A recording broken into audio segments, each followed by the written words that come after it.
twali tukyali ku Canary wama abaana bateza gundi yani ye Sasha mukazi wa Canary yakolako ku WBS Bajira Kids Club yakolayo ndoza yakasukane ku TV the good thing twakirese mu kubuuza however today waliwe twayogedde support them bakyali baana bato temubaleka mwamala okulya emmere kati mwe muli eyo mwayuuya kakati waliwo agabadde gazze aga Chosen Becky n'omwami w'omulungi Dictator Amir mbu nabo bayawukanye kati ngaliwo omuntu kututira muyimbi Chosen Becky ngayagala omwami we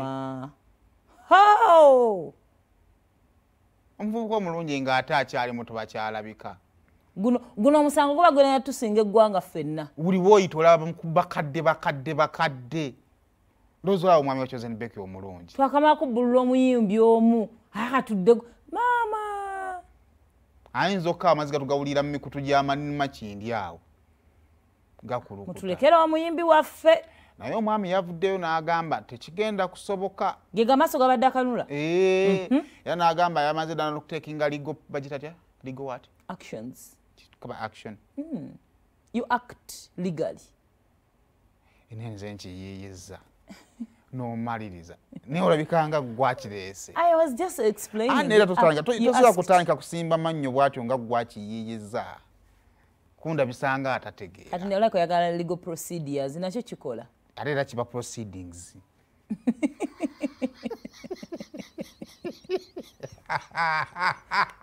ati nkuviira we twali senegundi Chosen Becky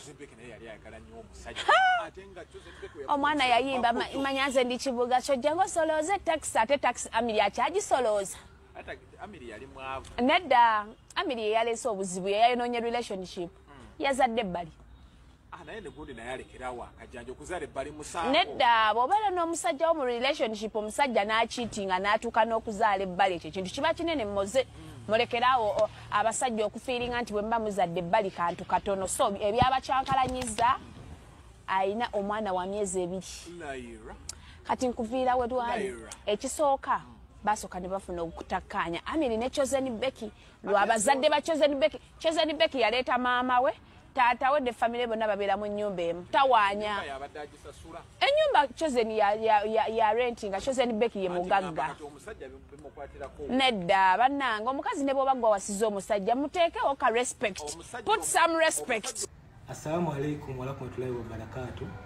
Kansuubire muli bulungi amannya bampita Amiri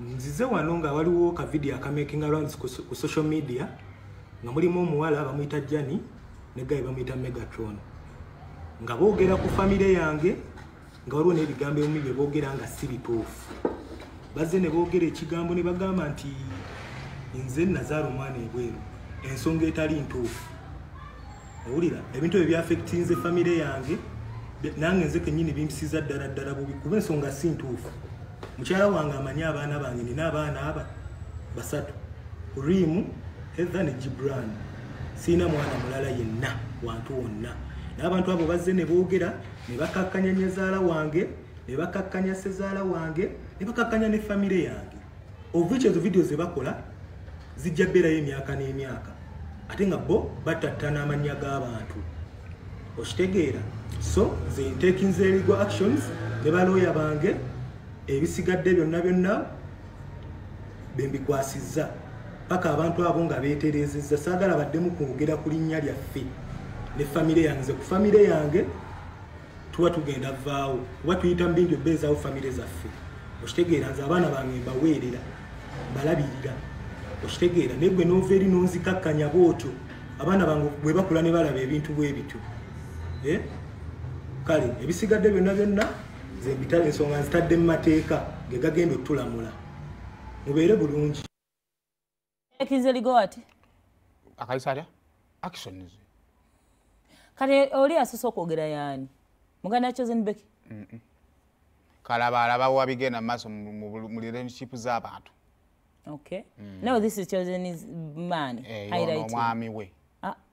Naga bane omuzala mutabeera mwami. Bannaye omuntu akukongoddemu abaana babiri.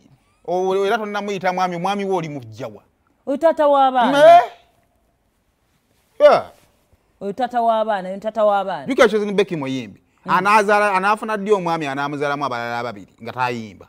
Oye mwami wa Chosen Becky ajja mutetenkanya paka banaagenda okwanjula paka banaakola embaga tumanyi ddi.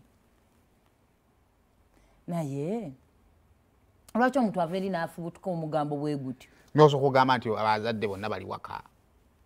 Bonna mu Chosen Becky abajja mukyalo kati mukyalo embuzi zasigalayo nani? Abazadde naye. Alabika bambi abajjayo mukyalo najja n'abazadde kuba abazadde be nalabako nga tata weebweru. Bonna ne maama yamutwala. Alabika abajje mukyalo. Awo ayinza baleetaka ku Kampala. Naye maama wobeerera amaka nga maama alina ekisenge ne taata nga namwe mulina ekyammwe. Kuba ne baganda ba Chosen Becky oli kalya kala kayimbirako nakalaba abeera nako. Abalina biringa binusu olwo n'ali ebweru bonna biri binusu. Baawukanya sayizi.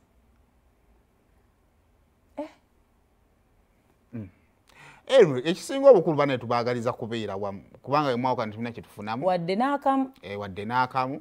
Ekyokubiri oba kiri. Kuba ani agenda okwagala Chosen Becky nga alina enzaalo 3. Ani agenda okwagala omusajja alina enzaalo 2. Zonna gaali zikozeeko. Mwegatte mugume. Mufune gye mwekwata mwegumye. Buli omu ajjukize munne nti munnange nno oliraaja. Era Amir kye yakoze kyabuvunaanyizibwa. Tokkiriza muntu waba waliwo ekiriwo kubanga kirabyeko wanju kuleko n'omwana yayogedde n'atulira simanyi ayina omwana n'ebikoze bitya but kibadde kirabyeko wangi nga bakyogerako. First of all amawulire musooke mugaleke wabanga waliwo ekiriwo. Musooke mugaleke musooke mutereeze ekyo kubanga okutereeza public image nga mwe temuteredde kitegeeza ne mugenda kusevinga lwaleero. Omwana yagamba kale twagala okuyaba aye n'omunaku tawasika. Obugenda kwata ku buli omu kakati. Kisinga obukulu. Obunaku kale bambi mutakira ku makya n'abuleeta naye ggwe. Kati kyokola ng'omusajja bwebanga family teva waka kati ng'opangisayo akayumba akammwe. Mupangisayo akayumba akammwe nga musiiba wano bwe mubagamba nti musule bulungi nga mugenda. Bakati kweja emyaka you need space. I know they're young. Wote mwe mulina okukozesa ku sink eyo nga temugyolezaako bintu. N'ogenda ku stand ya TV eyo kyova nkirungi nnyo mugenda mufuna furniture omulungi. Wamakale Chosen Becky ne tata abange mubadde ki nga mwekuba. Tusaba ebanga luwe ekiriwo. Bannange nga semuwagaye tetulina kye tufunamu nga abantu ba breakings up. We really want young people kubeera bonna most especially nga mwezaddemu. Mugezeeko mufube bambi mutobe mubeere. So just in case waliwo ekiriwo musoke muve ku mawulire. Jeni byayogedde sibi ebinene nnyo nawe Amir saagala oveeyo otandika okudda ku ky'omwana ebbali oyinza oba tonnazaala ng'ojja kuzaala. Ate naayinza obbeerayo nga tomanyi. Abasajja mba n'abaana nga nawe tomanyi. Tulinayo abaana baffe. Kati we balivaayo so focusinga ku kutereeza kizibu. Kubanga era ne bw'onaabikka kino kisobola ate okuddira mu kirala. Ensonga za Evelyn Mike.